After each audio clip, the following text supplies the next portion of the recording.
bulan Ramadan itu bulan keberapa bagi orang Islam? Ayo, saya kasih kau hadiah. Mana ini uangku? Uang merah. Anda teriak, mestinya naik dulu baru jawab.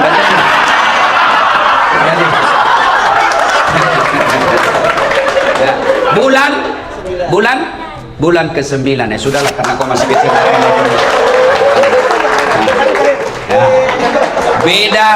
Beda berkahnya uang ustadz dengan uang kepala pertanahan. Ayo, disebut bulan Ramadan karena hitungan bagi orang Arab waktu itu zaman Rasulullah, Ramadan itu bulan ke-9 September kalau kita orang pakai kalender Masehi. Kalau kalender Hijriah, Ramadan itu bulan ke-9. Bulan Ramadan ada beberapa namanya yang akan datang ini. Satu, kita umat Islam menyebutnya dengan bulan puasa. Kata puasa sesungguhnya ada yang identik, sama penggunaannya tapi beda maknanya, yaitu syaum dengan siam. Kalau perintah puasa memakai kata siam. Ya ayyuhalladzina amanu kutiba alaikumus siyam kama kutiba alal ladzina min qablikum la'allakum tattaqun. Artinya apa? Kurang lebih Allah mewajibkan kita puasa. Kata siam di sini berarti menahan diri dari makan, minum dan berhubungan badan secara sengaja. Saya ulang ya, yang membatalkan puasa makan, minum, berhubungan badan secara sengaja, itu batal puasanya. Yang ditahan makan, minum, berhubungan badan dan segala yang membatalkan puasa dari fajar sampai subuh. Fajar sampai subuh. Bagaimana kalau hari pertama Ustaz? Karena kita selama ini terbiasa sarapan bubur ayam, habis satu mangkok, hari pertama Ramadan, rezekimu yang satu mangkuk. Lanjutkan, tetap sah. Sampai di kantor jam 9 lupa lagi. Saya puasa, lanjutkan. Itu rezekimu. Siang lagi lontong ayam, habis, rezekimu. Tapi keterlaluan kalau 3 kali. Tapi anggaplah betul-betul lupa, sah. Bagaimana kalau lagi makan Ustaz, sudah habis tengah, tiba-tiba ingat puasa, maka yang ada di mulut muntahkan, cuci mulut. Jangan sudah terlanjur batal. Itu sudah batal, sudah batal. Ya, bagaimana kalau berhubung? Yang paling banyak itu kan makan minum. Bagaimana kalau berhubungan badan? Selama kau tidak sengaja, tidak batal. Tapi sengaja aja susah. Anggaplah Bapak tidak bisa tahan dan terjadi insiden seperti itu, maka Bapak harus bayar namanya puasa kafarat. Bagaimana caranya itu? Membayar puasa 60 hari berturut-turut. 60 hari berturut-turut, 30 hari aja kamu kewalahan. Apa artinya 60 hari berturut-turut? Di hari ke-58 batal, ulang lagi. Maka jangan coba-coba Pak. Jangan coba-coba. Saya suami istri Ustaz. Iya, biar kau suami istri, malam yang halal. Siang tidak boleh. Itu istri saya. Betul. Itulah bedanya orang berpuasa. Kalau berpuasa mampu mengendalikan hawa nafsu. Dia kendalikan. Pengendaliannya apa? Ini memang istri saya, tapi saya harus kendalikan. Kapan? Maghrib baru mulai sampai subuh. Duhur, jangan ribut anak muda, ini urusan orang tua. Kalau subuh sampai maghrib haram, meskipun istrimu. Maghrib sampai subuh halal. Silakan. Pernah selesai saya ceramah, tiba-tiba ada datang, Pak Ustadz, jadi kalau malam boleh? Iya. Astagfirullah Ustadz, saya sudah 4 tahun biar malam juga tidak Ustadz. Bilang kabeleng-beleng kok. Katanya belajar ku agama.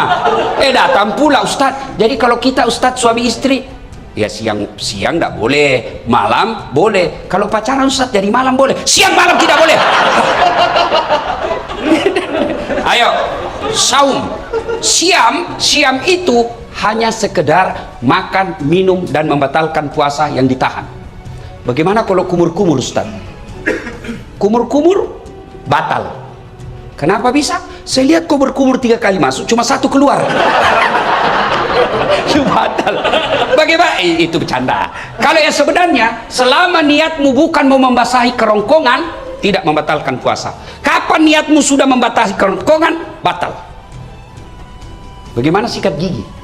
Sikat gigi kata Nabi, andai saja saya tidak takut menjadi beban berat buat umatku, saya suruh sikat gigi setiap 5 waktu dia sholat. Itulah orang sunnah, dengan catatan pakai siwak. Apa itu siwak? Itu yang kayu-kayu itu. Tapi kalau saudaraku pakai siwak, jangan juga kau di depannya orang. Ada juga orang mentang-mentang sunnah di depannya orang digosok giginya. Itu tidak begitu yang diajarkan Rasulullah. Kalau kau bersiwak, kau jangan hadapi mukanya orang. Kau biar kau pakai behel, jangan juga kau pamer-pamer. Ya kan? Nah. Tapi bagaimana kalau pakai odol? Makruh. Kalau siwak sunnah. Kenapa? Tidak ada rasa. Tapi kapan pakai odol? Makruh. Bahkan bisa jadi batal. Kenapa? Kau telan odolnya. Batal. Nah itu. Dan berhubungan badan. Itu yang disebut syam. Tapi sementara saum, oh kalau saum itu puasa plus. Saya ulang. Saum itu puasa plus. Bukan hanya makan, minum, dan berhubungan badan yang dia tahan, termasuk gosip. Ada orang puasa tapi gosip. Itu tidak mendapat apa-apa kecuali lapar dan dahaga. Ada orang puasa Ustaz, tapi kelihatan auratnya. Kelihatan auratnya, kurangi pahalanya. Imam Al-Ghazali mengibaratkan puasa itu seperti buah. Pelanggaran agama iris. Pelanggaran agama iris. Pelanggaran agama iris. Iris. Akhirnya tidak ada daging buahnya, tinggal apa? Buahnya, tulangnya, batoknya. Ada yang mau makan? Tidak kan? Itulah orang yang berpuasa tidak mampu mengendalikan dirinya dari hal-hal pelanggaran agama. Dia puasa Ustaz, tapi gosip. Iris. Jadi besok-besok kalau di kantor ini ada yang gosip, iris. Wih, diiris puasamu. Kasih nasihat. Karena di depan-depan ini biasa kan banyak tukang gosip. Saya aja kalau pergi kantor-kantor pemerintah itu, kan saya kemana-mana pakai sarung Pak. Pernahlah saya satu ke situ, ke suatu bank, nyetor, yang terima, enggak tahu apa sih namanya, yang terima duit di depan itu. Begitu saya masuk, saya dengar dia bilang, ih salah masuk, dia kira masjid. Karena saya pakai sarung. Saya dengar, saya tersinggung, kenapa saya pakai sarung, kau yang sibuk? Enggak jadi saya nabung, pulang saya Pak. Ini tadi aja ada yang gosip saya masuk dulu, itu juga bajunya yang di YouTube. Iya toh, ada tadi saya dengar begitu. Astagfirullah. Itu di belakang. Duduk begitu tuh digosipnya tuh temannya. Dia enggak ngomong tapi bibirnya dong. Atau ada laki-laki tukang gosip? Ada. Paling kalau kita ketemukan, rewel itu anakku yang bungsu. Waduh, itu motorku, aduh, dikit-dikit macet lagi. Oh, naik lagi bensin. Paling itu yang kita cerita. Nggak adalah laki-laki cerita berapa harga lipstiknya istrimu. Wah, kelainan jenis kelamin itu. Ya, maka saudara-saudara sekalian, orang yang siam menahan saja dirinya dari yang membatalkan puasa. Tapi kalau orang yang saum, bukan cuma yang membatalkan puasa, yang bisa mengurangi nilai-nilai puasanya pun dia hilangkan. Dia bisa tahan. Gosip, nipu, bohong, bicara tidak ada guna, melihat sesuatu, itu yang disebut saum, puasa plus. Maka Ramadan tingkatkan itu. Adik-adik sekalian, orang yang berhasil di bulan suci Ramadannya karena disebut siam dan saum, maka insya Allah jangankan yang haram, yang subhat saja dia bisa tahan. Mana bukti? Kalau orang puasa air putih halal atau haram? Halal atau haram? Siang hari Bapak mau minum? Tidak. Kenapa Bapak tidak minum? Karena Bapak mengendalikan diri, ini bukan waktunya. Maka Bapak, meskipun gajinya Bapak 4 juta, 5 juta, ada godaan membawa 4 juta, tahan. Ini bukan bagian saya. Kalau Bapak lakukan itu, aman Pak. Jangan coba-coba main mafia tanah Pak. Bapak itu baca itu pelajaran Quran. 1 jengkal ambil tanahnya orang, 7 petaka langit nanti kau pikul ketika hidup di akhirat. Jangan sampai orang tua saya pernah begitu takutnya kami tentang soal tanah, diserobot kita punya tanah. Apa kata bapak saya? Jangan nak, kau tidak juga miskin dengan diambilnya itu. Kau tidak juga kaya kalau kau pertahankan. Sudahlah, lebih baik kau yang diserobot daripada kau yang ambil haknya orang. Kenapa? Hukum soal tanah, masalah di akhirat, jangan anggap remeh. Bersekongkol, mafia, sindikat, pura-pura kasih susah, cipta kondisi bahasanya. Pak. Ribet sekali nih Pak. Tapi gampang, saya bisa bantu. Ya Bapak ngertilah Pak, saya hanya anak buah di kantor. Bosnya lagi tuh dijual. Padahal dia yang makan, kurang ajar dah ini orang. Jangan ketawa, saya serius ini. Maka orang yang berhasil puasa Ramadan, insya Allah dia tidak akan ngambil yang bukan haknya. Yang nyata-nyata halal saja dia mampu tahan, apalagi yang nyata haramnya. Coba lihat kalau kita puasa Pak, nasi putih halal, tapi kita tidak ambil ketika siang hari. Kenapa? Ini bukan saatnya. Dan kalau Bapak membantu orang lillahi ta'ala, percaya Pak, tidak mungkin orang tidak kasih hadiah. Kita ini punya perasaan. Masyarakat yang Bapak datang di sini, mereka juga tahu berterima kasih, dimudahkan, dilayani dengan baik, tutur kata yang bagus, senyum. Bapak dapat pahala dunia, pahala akhirat. Apa pahala dunia? Kepala kantor menilai, oh ini banyak laporan dari masyarakat, bagus pelayanannya, senyumnya baik, tutur katanya baik, pelayanan cepat, kasih prestasi. Apa? Penghargaan dunia. Akhirat, selama 30 tahun ngurus tanah, 30 tahun itu jadi amal jariah di akhirat kelak. Tapi kalau belum diurus, Bapak sudah minta panjar. Oke, kau dapat panjar 15 juta, 20 juta, tapi habis 20 juta tidak ada kau dapat di akhirat kelak. Takkan amal yang 20 juta, meskipun Bapak sudah jadi pensiun, masih dikenang jadi orang baik. Bukan Bapak yang dapat, tapi besok yang Bapak bantu. Meninggal sudah Bapak, tapi ada anaknya, saya ingat bapaknya ini, baik dulu ini bapaknya ini, bagus sekali bapaknya, bantu anaknya itu. Kenapa? Karena jasa kebaikan yang kita tanam. Maka orang yang berhasil puasanya tidak menghalalkan segala cara, mengambil yang bukan haknya.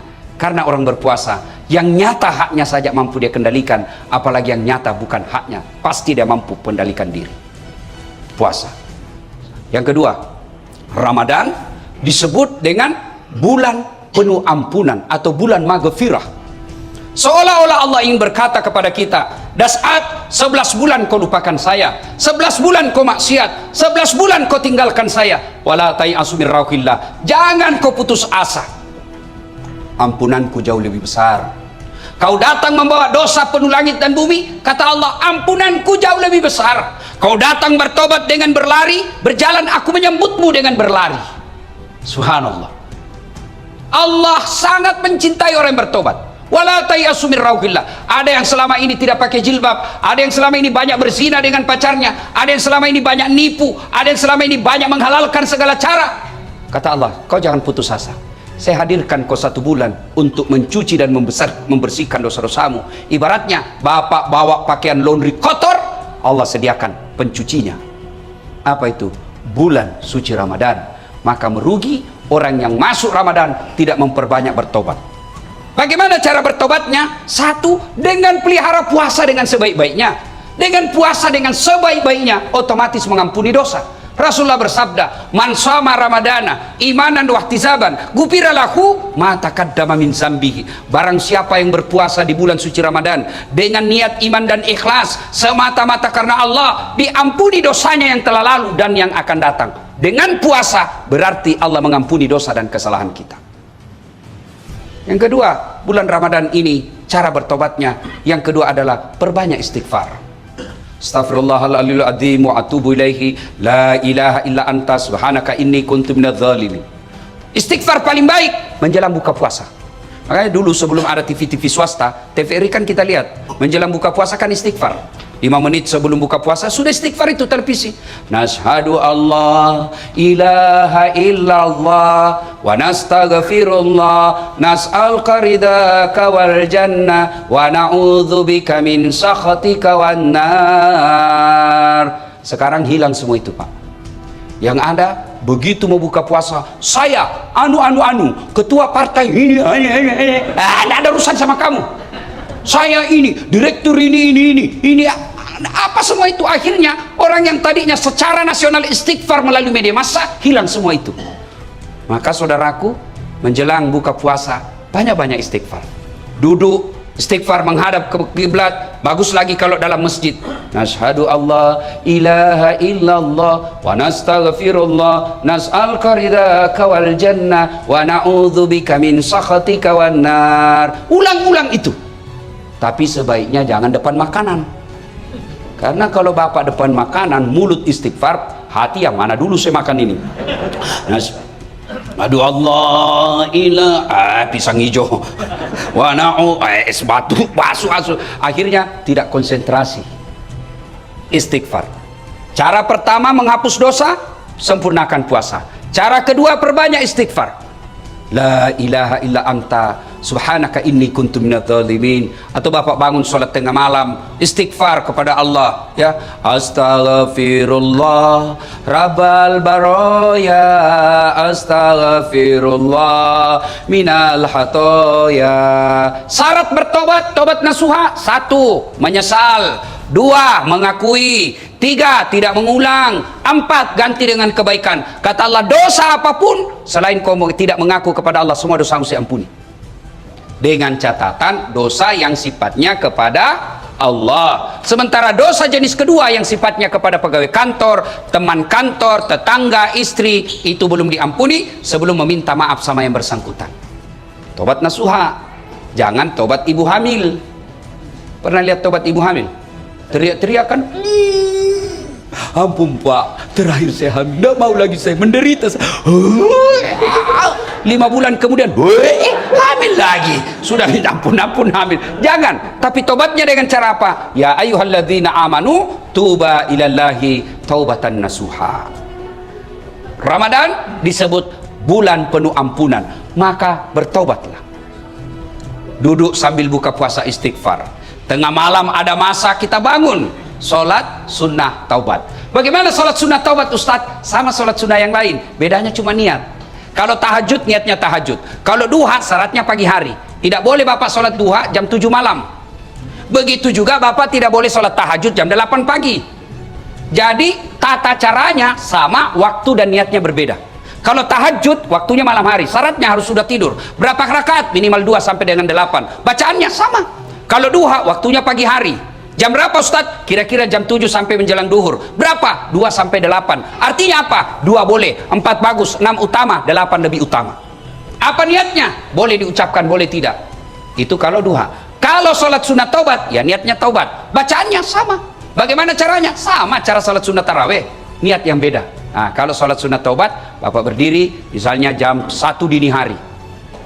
Kalau Rasulullah melakukan sholat sunat taubatnya itu selesai sholat maghrib sambil nunggu isya.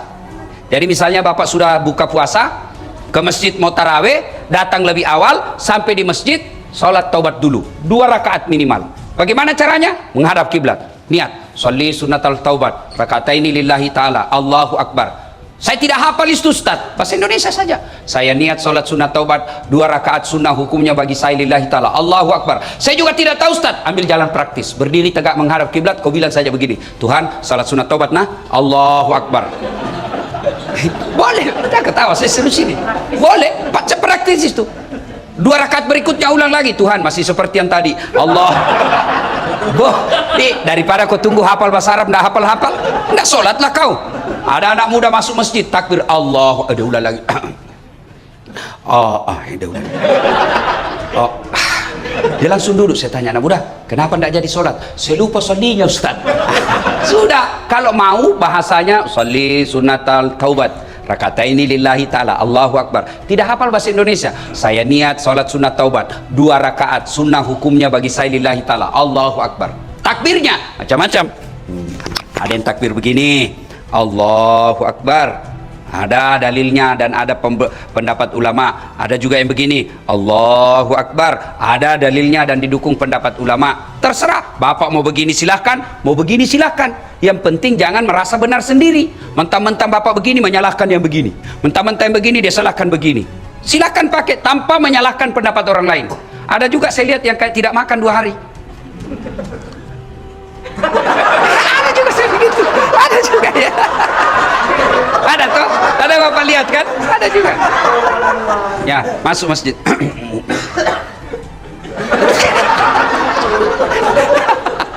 Ya silakan, selama ada pendapatnya silakan ya.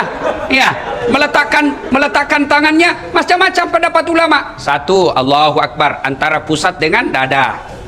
Di bawah Allahu Akbar di bawah pusat, bukan di bawah sekali ya. Yang ketiga Allahu Akbar di atas dada. Yang keempat Allahu Akbar lurus. Semua silakan, jangan pernah menyalahkan pendapat orang lain.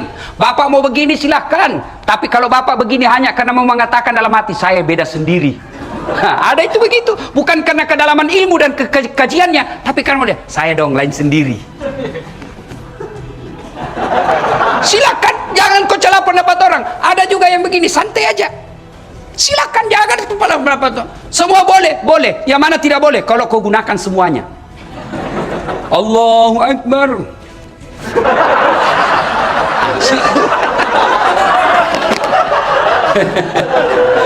Salatullah salamullah ala toha rasulillah.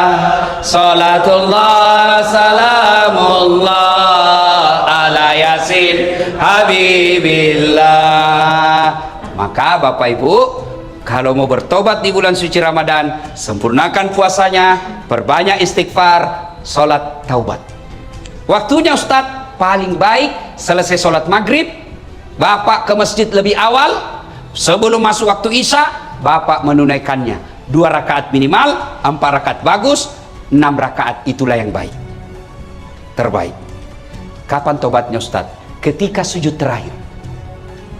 Dengan catatan kalau mazhab Syafi'iyah jangan diucapkan, dalam hati saja. Boleh. Anggaplah ini dalam hati Pak, anggaplah ini ya, anggap. Karena kalau saya jelaskan dalam hati, Bapak tidak ngerti. jadi anggap saja penjelasan saya ini dalam hati, ini doa. Sujud terakhir. Ya Allah, ampuni dosa dan kesalahan saya ya Allah. Saya tadi di kantor hilap ya Allah. Saya pegang tangannya sekretarisku. Dia pun memegang saya ya Allah. Akhirnya kami baku remas-remas ya Allah. Ya Allah, saya hilap ya Allah, saya hilap ya Allah, saya hilap ya Allah, ampuni saya. Ya lebih penting dari itu ya Allah, berikan saya kemampuan tidak mengulangnya ya Allah. Ya Allah, ampuni saya. Boleh. Tidak harus bahasa Arab, tidak harus bahasa Arab. Sampaikan penyesalannya kepada Allah. Dan yang lebih penting ya Allah, garis bawahi stabilo cetak miring bol. Penting sekali, ya kan?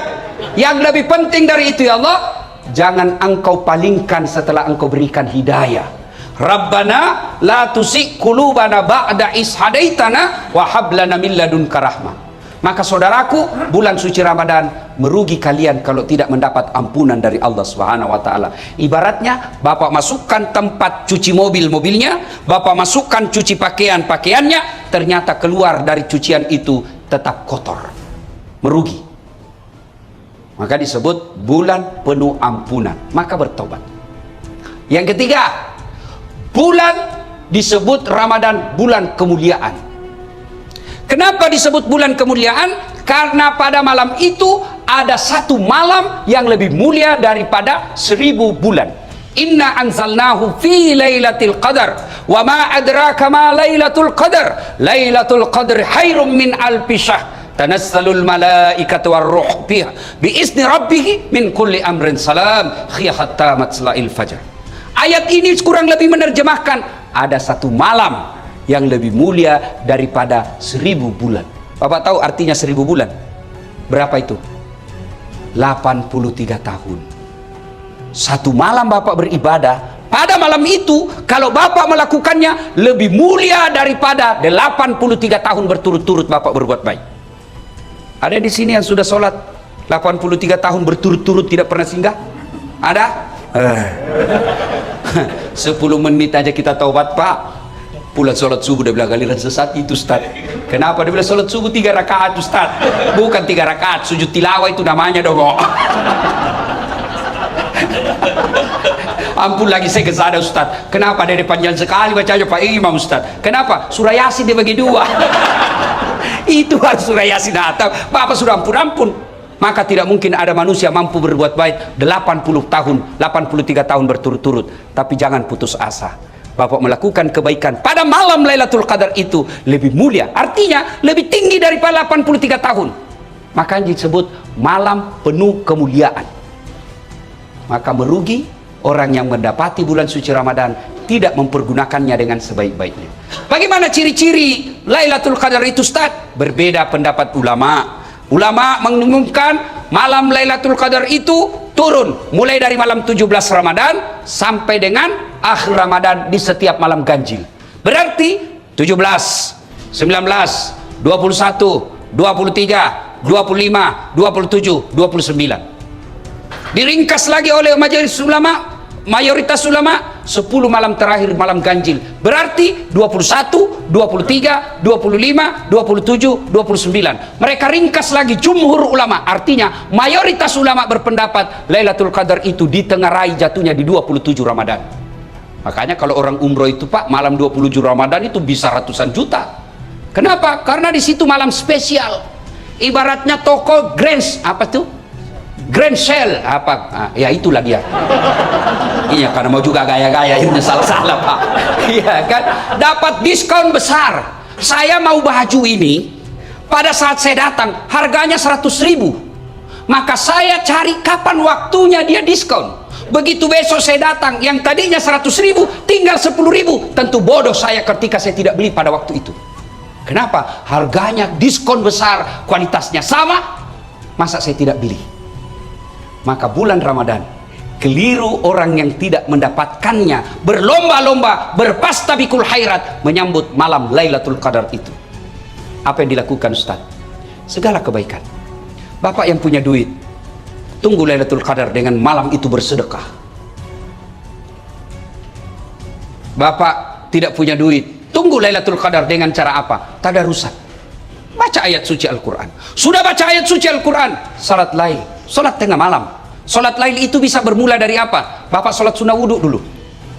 Sudah salat sunnah wudhu, Bapak lakukan lagi apa? Salat sunat hajat. Sudah salat sunnah hajat, tambah lagi salat tahajud. Sudah itu tutup dengan witir. Witir minimal 1 rakaat, boleh maksimal 5 rakaat. Yang penting ganjil.